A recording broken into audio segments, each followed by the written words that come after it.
Shirt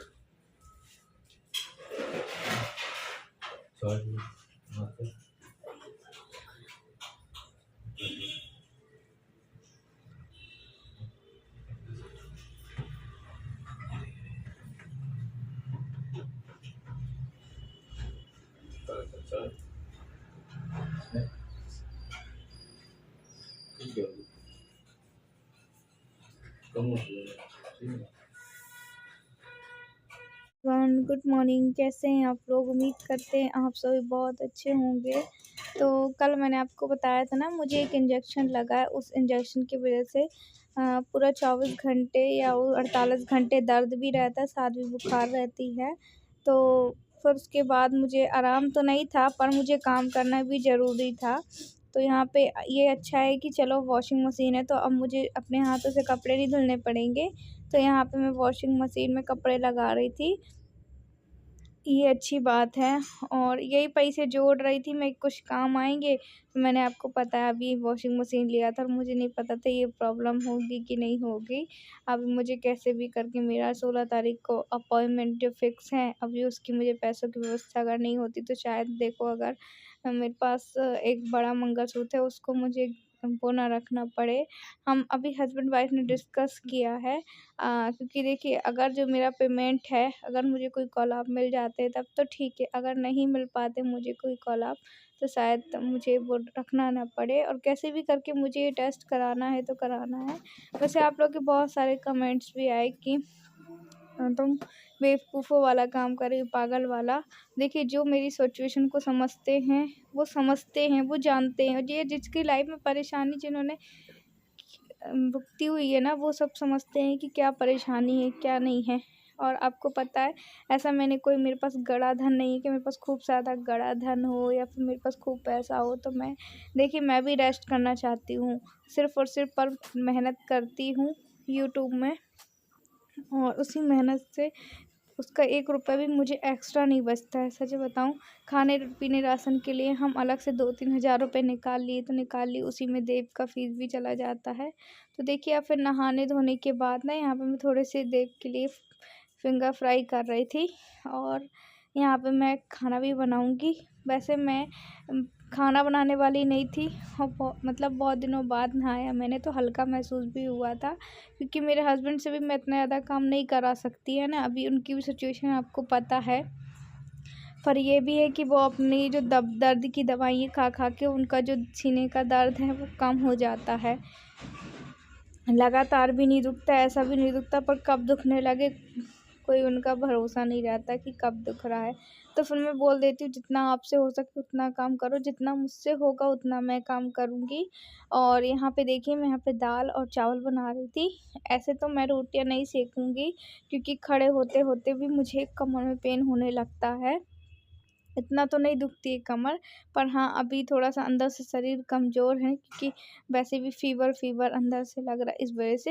यहाँ पे मैं एक तरफ चावल बनाऊँगी, हस्बैंड को अभी चावल वग़ैरह नहीं दे रही हूँ, सिर्फ़ मैं अपने और देव के लिए बना रही हूँ, क्योंकि मुझसे रोटियाँ खाई नहीं जाती हैं और हस्बैंड अभी चावल खा नहीं रहे हैं, क्योंकि ये सब हो सकता है शीत दवाइयों की वजह से हो, या फिर मेरा कौन-सा इंजेक्शन लगा था तुमको लगातार 3 दिन?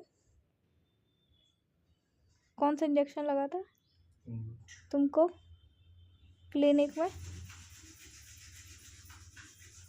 बता रही हूँ। वो कोई सा 3 दिन इंजेक्शन लगा था, शायद उसका कोई साइड इफ़ेक्ट ना हो, तो ये तो नहीं पता, ये इंदौर जाके ही पता चलेगा। तो अब देखते हैं, इंदौर में ही टेस्ट होगा। यहाँ पे देखिए, और मुझसे रोटियाँ सेकते नहीं आ रही थी, तो हस्बैंड ने बोला कि आरती तुम नीचे बैठ के बेलते जाओ, मैं खड़े होके सेक दूँगा, क्योंकि इनसे ये रोटियां बेल तो लेते हैं, पर यही है ना कि कोई एक को क्यों इतना ज़्यादा काम करना पड़े। और देव देख रहा था बाहर टीवी, उसको कार्टून लगा दिया था।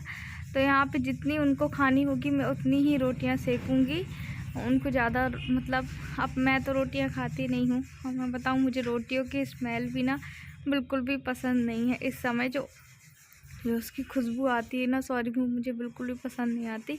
उल्टी लगता है, चाहे कितनी भी दवाई खा लो, गोली खा लो, तो ऐसा होता है ना प्रेगनेंसी के टाइम में। और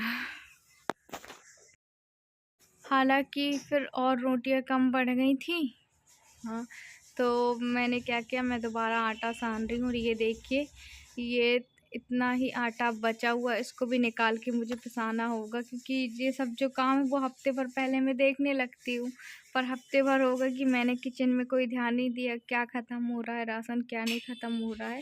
तो अब गेहूँ निकालूंगी और फिर उसको धुलूँगी। तो अभी वापस से मैंने देखिए दोबारा आटा साना है। थोड़ा सा मुझे बैठने उठने में अभी प्रॉब्लम जा रही है इसी उसमें। और यहाँ पे ना गांठ भी बंध गई है, तो मैं देख रही थी क्या मुझे दोबारा से सिकाई करनी चाहिए कि नहीं करनी चाहिए, वही देख रही थी मैं। और पहले जो थोड़ा सा आटा साना था मैंने, पर उसमें इतनी रोटियां हो नहीं पाई थी हस्बैंड के लिए, मतलब हो तो गई थी 4, पर देव को भी खानी थी रोटियां, तो मैंने कहा इकट्ठा फिर मैं सान लेती हूँ। और फिर मेरे हस्बैंड बोल रहे थे कि आती चावल भी दोनों टाइम मत खाया कर, 1-2 रोटी तू भी खा लेना। खाना हमारा बन चुका है और ये लोग यहाँ पे बैठ के खाना खा रहे हैं। और मुझे ज़्यादा देर तक अगर मैं खड़ी रहती हूँ ना तो मेरी कमर में दुखने लगता है। और वैसे भी आज आराम है मेरे, ठीक है, मैं दर्द तो है, बस यहीं बस है, सिर्फ यहीं बस है जहाँ पे लगा था, बाकी बुखार नहीं है। और मैंने सिर्फ 1 गोली खाई थी, वैसे तो लगवाया था तो उन्होंने कहा था आप 2 खा सकते, पर मैंने 1 ही खाई थी। मैंने कहा क्यों फालतू की दवाई खाना, तो फिर मैंने नहीं खाई। और आज अच्छे लग रहा है, थोड़ा हेयर वॉश करके भी नहाया ना, तो बहुत ज़्यादा हल्का हल्का महसूस हो रहा, और ठंडा भी ज़्यादा बढ़ गई है। तो देखते हैं, हमारा कल जाने का है, कल हम निकल रहे हैं इंदौर, क्योंकि हस्बैंड को पहले दिखाना, डॉक्टर ने 14 तारीख का अपॉइंटमेंट करा है। तो हमने टिकट भी 14 की ही कराई ना अपन ने, हैं? वो भी इस बार हम रेलवे स्टेशन जाके नहीं कराए, यहाँ से हमें ज़्यादा डबल महंगा पड़ गया, तो हमने सिर्फ जाने की टिकट कराए, आने की वो भी नहीं कराए, क्योंकि मेरा 16 तारीख का है, फिर हमें कब आना है कब नहीं तो कंफर्म नहीं हुआ, इस वजह से। तो देखेंगे वहीं से, वो तो तुरंत हो जाएगा।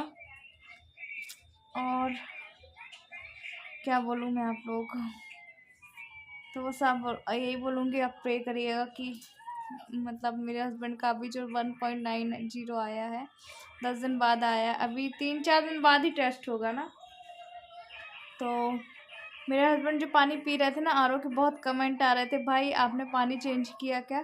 तो जो नॉर्मल टीसीआर होता है ना जो हम पीते हैं, उसका 60 से 70 होना चाहिए। और हमने उसकी मशीन कहाँ रखी चेक करने वाली, ऊपर। अभी मैं आपको मशीन दिखाऊंगी, टीसीआर चेक करने वाली मशीन लाए ना, मैं आपको उसका रिज़ल्ट भी दिखाऊंगी। हमने अपने आरओ का चेक किया तो 5% था, सोचिए, जबकि हमारे बॉडी में जो टीसीआर पानी है वो 60 से 70-75 होना चाहिए। तो फिर बॉयल करके मेरे हस्बैंड जो पानी पी रहे हैं वो 75% है। और जो हम बाहर से बॉटल ख़रीदते हैं उसका कितना था, इतना ही था, 100 था, पर 60-70 का पीना चाहिए, हल्का पानी पीना चाहिए, साफ़ सुथरा। तो आरओ की मशीन तो हमने पूरी तरीके से बंद कर दी, हमें पहले नहीं पता था, वरना हम उसको लगवाते ही नहीं, मुझे क्या पता था ऐसा होगा। तो पानी चेंज किया है, अभी 1.90 आया है, तो बस प्रे करिएगा कि अभी हम वापस से जब चेक कराएं तो सब देखो ठीक हो उनकी दया से। और बस क्या बोलूँ, चलिए फिर मैं भी थोड़ा बहुत खा पी लूँ, उसके बाद इन लोगों के साथ बैठ के खाऊंगी तो खाना खा लूँगी, वरना अकेले नहीं खा पाऊँगी। फिर मिलती हूँ, है ना। ये फिर खाना पीना खाने के बाद मैं यहाँ पे देव को होमवर्क करा रही थी। वैसे तो वो खुद ही मतलब स्कूल में जो भी मैडम कराती है ना, तो वो यहाँ पे आके स्कूल में रिपीट कर लेता है। और जब उसको मैच द कॉलम होते हैं ना, फिर इन द ब्लैंक्स कुछ भी, तो वो सब कर लेता है। पर ये सब उससे अभी अच्छे से करते नहीं आता है। 1 2 3 5 तक तो फिर भी वो लिख लेता है, फिर 5 के बाद उनसे गिनती नहीं आती, तो उसको पकड़वा के लिखवाना पड़ता है। और ये अच्छी बात है कि वो स्कूल जाने लगा, तो हमें भी थोड़ा सा समय मिल जाता है ना, कि हमें अच्छा सा, वरना देव थोड़ा सा परेशान भी करते रहता है। तो कुछ इसकी होमवर्क ऐसे थे कि मेरे तो दिमाग से ही निकल रहे थे। हमारे ज़माने में तो ये सब चलता नहीं था, टेंशन कि क्या होता, अगर ये पहाड़ा भी होगा तो 2 एकम 2 दूनी 4 करके होगा। ये कुछ समझ में नहीं आ रहा हमें कि देव का क्या होमवर्क है। भैया आपको पता है क्या है, तो आप लिखो।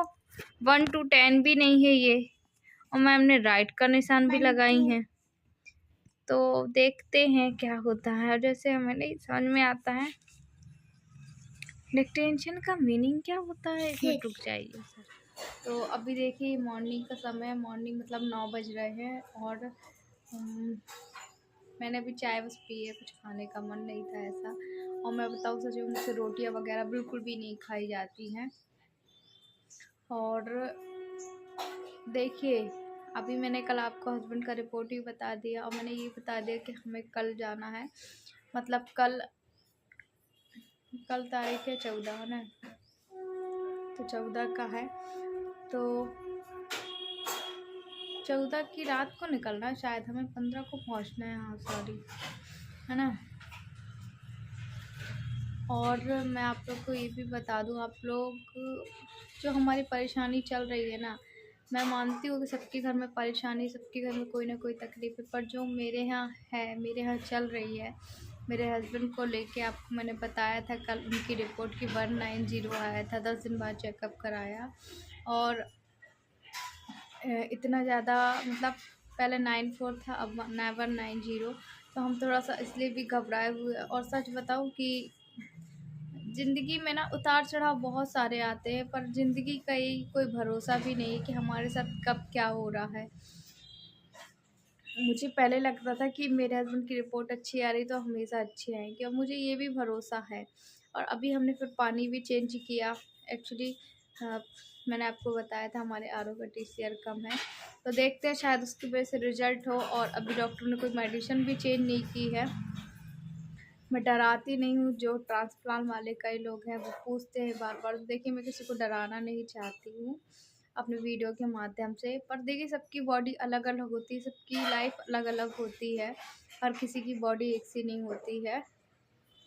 इस वजह से बस आप लोगों से यही बोलूँगी कि हमारे जैसे परेशानी भगवान कभी किसी को ना दे। देखिए छोटा मोटा जो बुखार होता है, बड़ा बुखार होता है, वो तो चलिए कैसे भी करके ठीक हो जाए। यहाँ पे एक ट्रांसप्लांट वाली हमारी लाइफ है। तो देखो फ़ोन आ रहा है, तो ट्रांसप्लांट वाली लाइफ है और बहुत ज़्यादा स्ट्रगल है। चलिए आज का वीडियो हम यहीं पे एंड करते हैं। उम्मीद करते हैं आपको आज का वीडियो अच्छा लगेगा। अच्छा लगे तो लाइक करना, शेयर करना, सब्सक्राइब करना। बस यही कह सकती, हो सके जितना ज़्यादा हो सके हमारा सपोर्ट करिएगा। चलिए बाय बाय।